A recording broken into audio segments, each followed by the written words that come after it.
직장인들이 요즘 손꼽아 기다리는 것 바로 추석 연휴입니다. 원래대로라면 일월화 이렇게 3일인데요. 이번 추석부터는 대체 휴일제가 도입되면서 휴일과 겹친 하루는 더 쉴 수 있게 됐습니다. 즉 월화 수까지 쉬는 거죠. 그런데요, 문제는 이 대체 휴일의 혜택을 누릴 직장인이 그렇게 많지는 않아 보인다는 겁니다.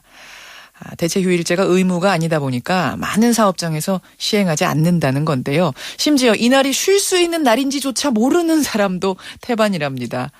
자, 먼저 이 대체 휴일의 적용을 받지 못하는 직장에 다니는 분 한 분을 만나보죠. 익명으로 연결합니다. 나와 계십니까? 네, 안녕하세요. 안녕하세요. 어떤 업종에 근무하세요? 제약 업종에서 근무하고 있습니다. 제약업체. 대기업입니까? 아니면 중소기업입니까?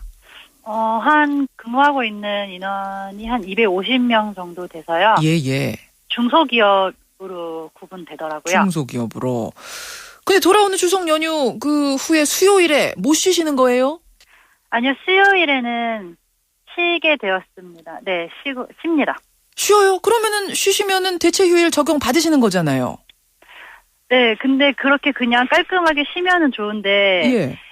수요일 쉬는 대신 토요일에 출근을 하라 하더라고요. 원래 토요일에 쉬는 건데 그날 나와라? 네. 그러면 이게 대체 휴일의 의미가 없지 않습니까? 그렇죠. 저희는 굳이 토요일에 바빠서 출근을 하게 되면 시간의 수당을 추가로 받게 되는데, 예. 그거 없이 그냥 정상 근무로 토요일에 출근하라고 하더라고요. 수요일 대신 토요일 나와라. 그럼 그렇게 한 이유는 뭡니까? 우선 수요일은 원래 출근을 시키려고 했던 건데, 예. 회사 운영을 하기 위해서 협력업체에서 스팀을 넣어줘야 되는데, 열을 넣어줘야 회사 예. 기계가 돌아가고 운영이 되는데, 예. 지금 그 업체가 쉬게 되면서 대체 휴일로 저희가 어쩔 수 없이 회사 운영을 할 수 없게 되면서 수요일은 쉬게 되고 토요일에 대신 출근을 하는 걸로 됐어요. 그러니까 수요일에 쉬긴 쉬는데 쉬는 게 아니네요. 네, 그렇죠. 게다가 토요일에 근무하면서 근무 수당은 못 받으시고 휴일 근무 수당은 네. 따로 못 받으시고. 네네네. 그날 쉬려면 연차를 써야 되는 거고. 그러면 지금 공기관이나 대기업에서는 쉬지 않습니까? 그리고 중소기업 중에서도 대략 한 40% 정도는 쉰다고 하는데 그러면 사장님한테 한번 좀 말씀을 넣어보지 그러셨어요? 우리도 쉬자고 제대로. 당연히 다들 쉬는 걸로 알고 있었고 2014년 달력에도 빨간 날짜로 돼 있으니까 예. 쉬는 거 아니에요? 이렇게 질문을 했는데 예. 그건 의무사항이 아니고 회사 재량이기 때문에 우리는 쉬지 않는다. 너무 단호하게 얘기하더라고요. 다들 말도 못하고 그냥 알겠습니다 하는 거죠. 사장님이 그러시는데 거기다가 대들 수 있는 그렇게 용감한 회사원은 별로 없죠? 네. 그렇기도 하고 주변의 회사들이 거의 다 안 쉬더라고요, 실제로. 안 쉬니까. 그래서 그냥 다 안 쉬는 거구나. 이렇게 분위기가 형성되는 것도 있어요. 그래요. 너도 나도 다 쉬면 사장님도 그래 쉬자 이러실 수 있을 텐데 혹은 회 직원들이 우리도 쉽시다 할 수 있었을 텐데 그렇게 말 꺼낼 분위기가 아니군요. 동종업계에서 쭉 보면. 네, 그렇죠. 그래요.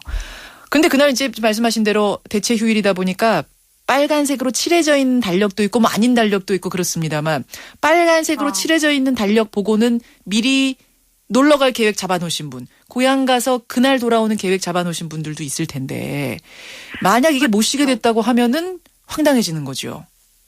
작년에 대체 휴가가 국회에서 넘어가고 안 넘어가고 할 때 엄청 정말 숨죽이면서 지켜봤었거든요. 정말 그렇게 되면은 왜 해외 달력 받을 때 휴일이랑 명절이랑 겹치는 날 세면서 막 가슴 아파할 일이 없어지니까 그렇죠. 정말 그렇게 되면 좋겠다. 그리고 실제 그게 채택이 됐을 때에도 정말 다들 기뻐하고 이번 추석 같은 경우에도 그렇게 되면 5일을 쉬게 되는 거니까 정말 황금 연휴다 이래서 계획도 많이 세우고 있었던 거죠. 예. 근데 실상은 그렇지 않다 보니까 다들 실망은 엄청 크고 특히 저희 회사 근처에 있는 중소기업들은 다들 대체 휴가를 안 하는데 또 관공서나 대기업들은 다 쉰다 하더라고요. 그렇죠. 거기서 오는 뭐라 그러지? 박탈감? 상대적 박탈감이라 그래야 되나? 그렇죠. 그러니까 다들 그런 얘기 해요. 아, 이렇게 하니까 중소기업 다들 오기 싫어하지. 네, 그러면 중소기업 살린다 어쩐다 하면서 이렇게 작은 거에서부터 차별이 있어버리면 예. 솔직히 누가 중소기업 찾겠냐 그런 얘기 되게 많이 하거든요. 그런 얘기까지 나오는군요. 그런 얘기까지. 그 이럴 바에 뭐하러 하냐? 하려면 의무로 하든지 아니면 싹 말든지. 그렇죠. 자기들끼리 쉴 거면 그냥 자기들끼리 정하면 되지. 굳이 국회에서 이 논의할 필요는 없었던 것 같다 이런 생각이 들어요. 국회가 같이 혜택을 볼 사안이 아니었다면. 그런 생각까지 들 정도로 지금 상대적 박탈감, 이게 가벼이 볼 게 아니라는 말씀이세요. 알겠습니다. 여기까지 오늘 말씀 듣지요. 고맙습니다. 감사합니다. 예, 중소기업에 다니는 직장인 한 분, 대체 휴일을 제대로 쓸 수 없는 환경에 대한 이야기, 토로 들어봤습니다. 전문가 의견 들어보죠. 민주노총 법률원에서 일하고 계신 분이세요. 송영섭 변호사 연결이 돼 있습니다. 송 변호사님, 안녕하세요.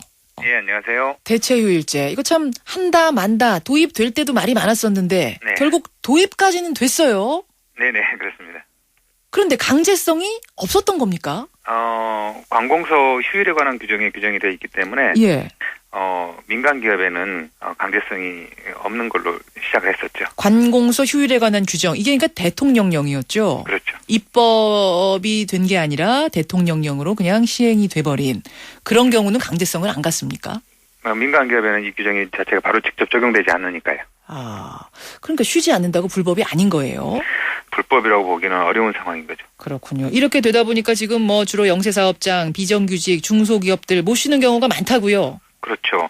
사실상 이 규정을 개정한 취지가 예. 중소 영세 사업장은 적용 안 해도 된다 이게 아니라 적정하게 일의 중간에 휴식을 취할 수 있고 재충전을 하고 명절과 그리고 어린이날 같은 막 그런 경우에는 가족과 함께 보내라고 하는 것인데 이것은 뭐 관공서든 민간 기업이든 대기업이든 중소 영세 사업장이든 차이가 있는 건 아니잖아요. 그 필요성에 의해서. 그럼에도 불구하고 오히려 중소기업이나 영세 비정규 사업장 노동자들 같은 경우에는 보호의 필요성이 있는데 오히려 상대적으로 이렇게 박탈되는 그런 결과가 지금 발생하고 있습니다. 정작 보호받아야 할 노동자들은 이 법의 보호를 받지 못하고 그래도 네. 평소에 비교적 꼬박꼬박 노는 날 지켜서 놀았던 뭐 공기관이라든지 공무원이라든지 대기업 직원들은 이번에도 또 수혜를 받는 이런 식. 그렇죠. 또 일의 시간이나 임금 못지않게 적절하게 휴식을 취하고 하는 것들이 근로조건에 대단히 중요함에도 불구하고 일반 사기업에 적용되지 않는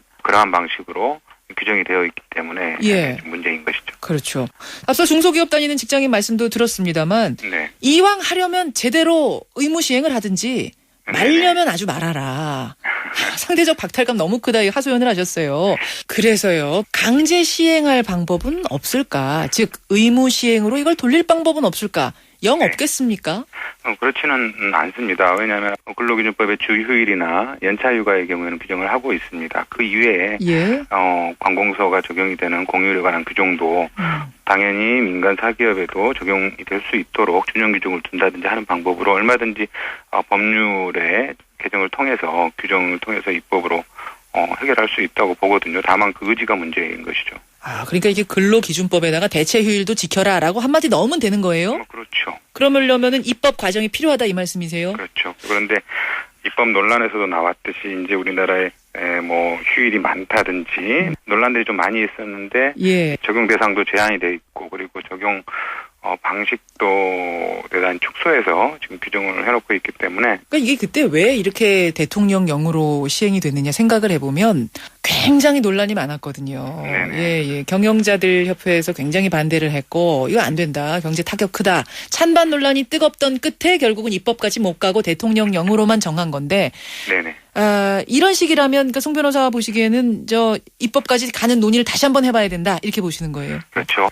휴식이 절실한 적절한 휴식이 필요한 그분들이 직접적으로 적용될 수 있게 하기 위한 발상의 전환이 필요하고 그러려면은 법률 규정을 통해서 어느 기업의 규모를 막론하고 최저한 이러한 휴식은 부여할 수 있도록 강제하는 것 이것이 근로기준법의 취지에 맞는 방식이죠. 예, 발상의 전환 필요하다. 다시 한번 논의해보자 이런 말씀이세요. 여러분은 어떻게 생각하십니까? 송영섭 변호사님 말씀 잘 들었습니다. 네, 고맙습니다.